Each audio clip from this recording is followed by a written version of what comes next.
அதே இடத்தில் தலைவர் நாங்க வந்து சிஎம் சந்திக்க போறோம்.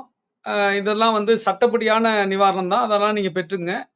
தேவைப்பட்டா நீங்க சந்திக்கணும்னு சொன்ன வந்து தேவைப்பட்டா கூட அதுக்கான அப்பாயின்ட்மென்ட்ட நம்ம வாங்கலாம் அப்படின்னு சொன்ன அந்த செய்தி, அந்த இடத்துல நான் மட்டுமல்ல, மறைந்த தலைவர் அண்ணன் பசுபதி பாண்டியனுடைய மகள் அன்பிற்குரிய சகோதரி சந்தனமாரி அவர்களும் உடன் இருக்கிறாங்க. அவங்க மட்டும் கிடையாது, அந்த கிராமத்தினுடைய நாட்டாம பஞ்சாயத்து இருக்கிறாங்க. இதே தேவேந்திரகுல வேளாளர் சமூகத்தை சேர்ந்த நாட்டாம பஞ்சாயத்துகள் இருக்கிறாங்க.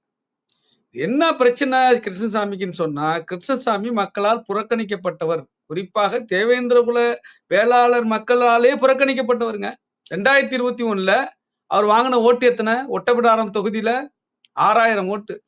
சும்மா யாருன்னே தெரியாத, அடையாளம் தெரியாத ஒருத்தர் போய் சுயேட்சையா கட்டினா கூட கண்ண மூடிக்கிட்டு 6000 ஓட்டு வந்துரும்.